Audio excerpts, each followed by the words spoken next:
Maayong gabi kaninyong tanan mga kaigsuonan. Malipayon ako nga mapadayon nato ang atong kahigayunan nga makakat-on sabta sa pulong sa Ginoo. Ang milabay nga mga Miyerkules naghisgot kita mahitungod sa imprecatory prayer. Kung pag-ampo alang sa pagtapna sa Ginoo o pagpakanaog sa iyang hukom mahitungod sa mga tigimo ug dautan. Apan doon na tayo nakatunan nga una nato ni apply, don't make it as a personal vengeance. Apan gamiton kini nato aron nga ang pulong sa Ginoo ug ang pagpalapnag sa iyahang mga pagpanudlo mapadayon og dili mapugngan sa binuhatan sa ubang mga katawhan. Karon ang atong katapusang bahin mahitungod nining maong klase sa pag-ampo mao ang angay natong pagahimuon. Even before we think about imprecatory prayer, let us have the right attitude toward people who are used by the adversary, the devil. These people are just instruments. Let us remember that. Dili ni mga tao nga mismo maoy dautan, apan gigamit sila ni Satanas, gigamit sila sa yawa nga maupon ni ang mahimong tigbabag mo na ingon nga mga instrumento kini apan ang tinuod nga nagtukmod naghimo nini og migamit kanila mao ang kaaway nga si Satanas. Busa ang usa ka maing panambagon dinhi kining pag-ampo duol sa Ginoo ug pag-ila sa iyang pagkagamhanan even before these things happen. Una pa may mga pagbabag, una pa makakita tag kaaway, mahinumdom kita nga musangpit sa atong Dios. Ablihin ninyo palihog ang inyong mga Biblia sa Psalm chapter 77 ug unahon nako sa pagbasa kining unang upat ka mga verses. I cried unto God with my voice, even unto God with my voice, and He gave ear unto me. In the day of my trouble, I sought the Lord. My soul ran in the night and ceased not. My soul refused to be comforted. I remembered God and was troubled. I complained, and my spirit was overwhelmed. Thou holdest mine eyes walking. I am so troubled that I cannot speak. Ang Dios magapanalangin kanaton tanan sa pagbasa o paghatag importansya sa iyang mahinungdanong mga pulong. Salmo 77. Wa gi-record dinhi kung unsay hinungdan ug asang dapita kini natabo kay kasagaran sa kasinatian ni Haring David, siya magsulat og salmo, mo compose siya og usa ka alawiton sa dihang dangatan siya og mga kalisod sa kinabuhi.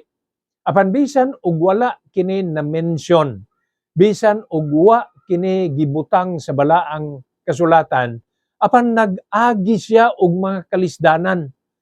Ang mga pulong tanawan ninyo mga kaigsuonan og timan ninyo kay basig mausad ni ang inyuha nga kahimtang nagaingon, I cried, I refused to be comforted, I was troubled, I complained, I am so troubled.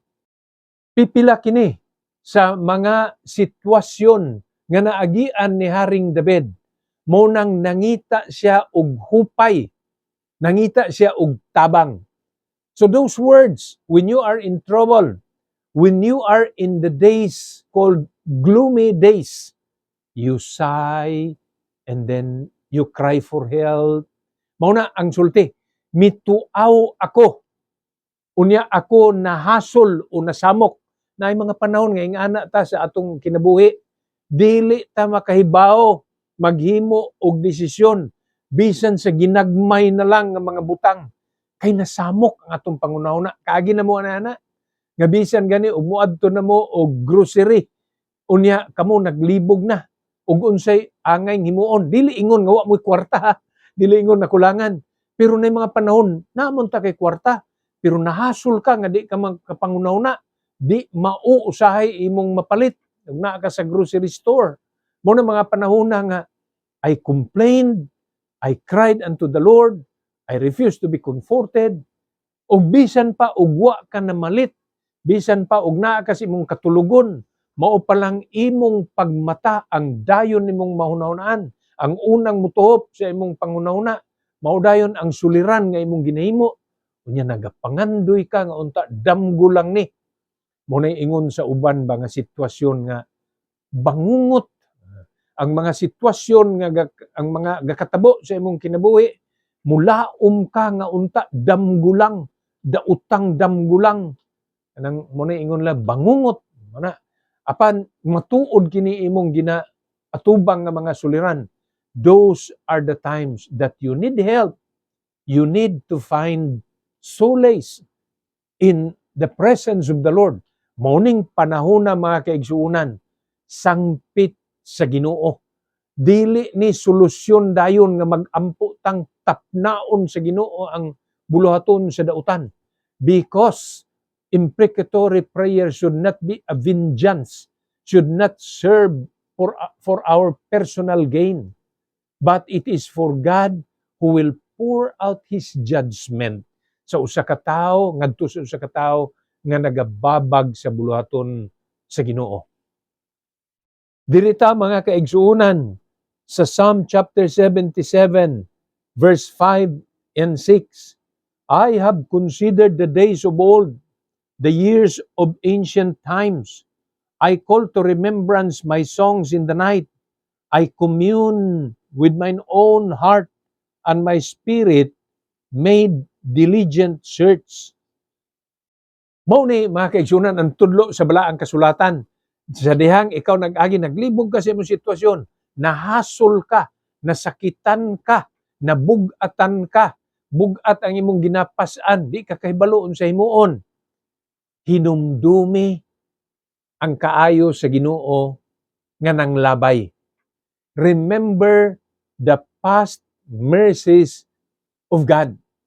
Kadtong atong gibasa nga verse 5, nagasulti ni, nagapamatuod kini, nga ang Dios sa iyang pagkamaayo kaniadto dili nagausab, padayon siyang maayo. Kung ang sitwasyon nimo karon sama nga dili maayo ang Ginoo, mao ni ang kamatuoran. Ang Ginoo maayo gihapon, ikaw lang ang nagpahalayo. Ukaha ang imong pagtuo nag-anam og kalubad unahanaw na gyud. Busa inumdumi. Timan-i nga ikaw ug ako nakaagi og mga suliran kaniadto. Apan asa man ikaw karon? O niya nagalingkod. Niya ikaw nagapaminaw. Mahimong naa gihapoy suliran ginaatubang, pero hinumdumi kung giunsa pagsulbad sa Ginoo ang mga mabugat nimong suliran kaniadto. Why usa nato nga wa nag-agi og mabugat nga suliran? Dili ta kapariho og gibugaton sa suliran. Apan adunay mga tawo nga mas huyang ug dili sama kalig-on nimo ug sa ilang kaugalingon perti na ng bugata. But where are you now? God has delivered you. God has given you victory. Wa gausab ang Ginoo. Hinumdumi ang iyang pagtabang kung giunsa niya. Unya sa makita nimo, mao gihapon na ang formula sa pagtabang niya sa imuha. Pero nagkalain-lain ang figure. Sa ato pa, mao gihapon ang pamaagi sa pagsulbad sa Ginoo, iyang kaugalingong pamaagi, lain-lain lang og detalye, mura og formula na sa math. Na atay sundon, apan usahay magkalain ang numero. Unya, pareha og siyang putanan, solusyon, kadaugan. Mao gihapon ang iyang kapaingnan.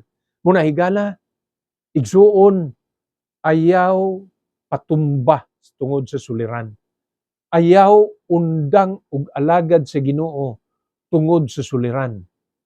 Look at or remember God's past mercies. Verse 7 no sa akong basahon. Will the Lord cast off forever? And will He be favorable no more? Verse 8. Is His mercy clean gone forever? Doth His promise fail forevermore? Mauni ang nagkalain-laing pangutana nga moabot sa atong pangunawna tungod sa kalisod. Nabay Dios? Ang iya bang kalulot ni undang na? Ang iya bang promesa di niya matuman? Nga na, moabot sa ato. Pero kanang tanang pangutanaha, ang tubag ni ana, matuman niya. Mahimo niya. Wa nagakaundang ang iyang pagkamaayo. Matubag ra na.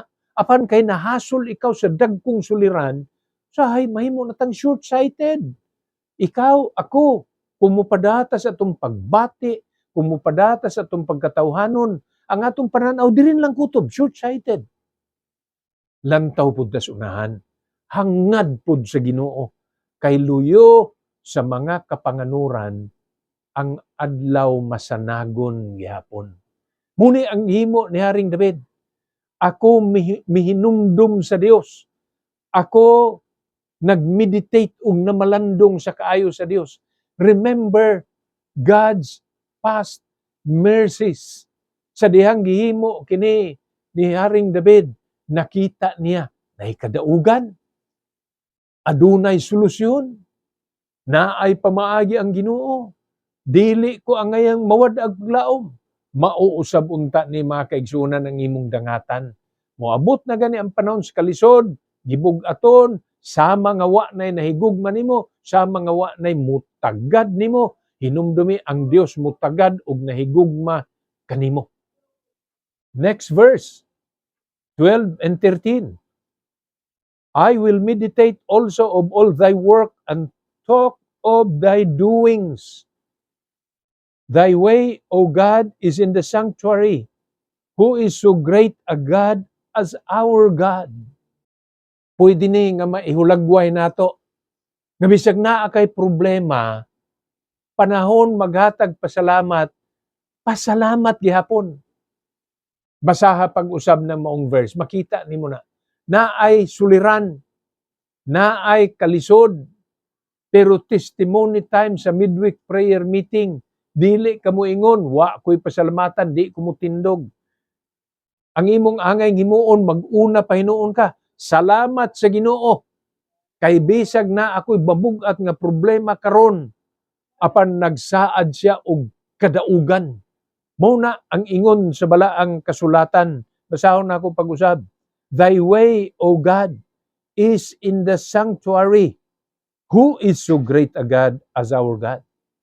Kung maamguhan kini nimo igsuon nga ang Dios gamanan dito sa balay alampuanan, andam ikaw mutabang, andam ikaw magpatabang, andam ikaw muduol, ibu-bu nimo nga na kaniya ang imong mga kahigwaos, ang imong mga complaints, ang imong mga suliran, ang imong mga reklamo, ibu-bu sa iya ha. Makita nimo, nakabaton ka og gamhanan, bantugan, matinabangon og napuno sa grasya nga agalon ang Dios. Ay kawa sa paglaom. Last nga verse, naa sa verse 14. Thou art the God that doest wonders. Thou hast declared thy strength among the people. Diha nimo maila igsuon nga ang Dios nga imong ginaalagad maoy magbalantay. Kanan ingon ni Haring David sa Psalm 23, the Lord is my shepherd, I shall not want. Ang hulagway sa Dios dinhi ug sa kamatuoran niya nga ang Dios mo atong magbalantay. Now, in the practice of the Hebrews, they do not walk behind their flock, but they always lead their flock to green pastures. Ingana ang ilang ginahimo. Na may mga magbalantay din kabayo, baka, o bisan mga kanding nga pangbugawon nila ng mga kanding, managan, mangita og sibsibanan. Ila nang ipagukod sa kabayo ng mga baka, mga cowboy na og may mga rancho. Nakapuyo man ko duol sa rancho sa mga subil. dito sa Darong Santa Cruz, Davao del Sur. O naa sila mga cowboy. Ang ginasakyan sa cowboy, kabayo. Apan ang kabayo mo'y moabog sa mga baka, mo nang ginatawag siya cowboy. But the Hebrews lead their sheep to green pastures. Sila'y nagapanguna. Unya ginasunod sila sa mga karniro paingon sa sibsibanan. Muna'y meaning sa Psalm 23:1. Ang Dios maoy akong magbalantay, way makulang kanako. Kung itugot nimo nga ang Dios imong magbalantay, siya mo'y imong magbalantay, protector. Siya maoy magtagbo sa imong kinahanglanon, provider. Muna ang papel sa Ginoo. Igsuon awhagong ko ikaw. Kung moagi ikaw og kalisdanan, labaw nga duol sa Ginoo. Dili ta magpakita nga malipayon og madasigon lang sa panahon sa karuhay, sa panahon nga nagaagi tag bug-at nga mga suliran. Paduol sa Ginoo. Ing na siya, ikaw mao ang akong magbalantay. I-declare yun, why makuwang kanako. Claim those words because God truly is our protector and provider. Ug imo ning paghimuon, say di nata mangita ng imprecatory prayer. Dangop lang sa Ginoo, siya na mo pahamutang sa tanan. Lauman nako igsuon nga imo ning paghimuon. Ug unta makita nato unsa ka masanagon sa pagkinabuhi nimo, magiusa ta, magsuginlanay tayo nagabot sa panahon. Pagsulti sa kaayo, tinud-anay nga pagkamaayo sa atong Ginoo. Ang Dios magapanalangin kanaton tanan. To God be the glory and shalom.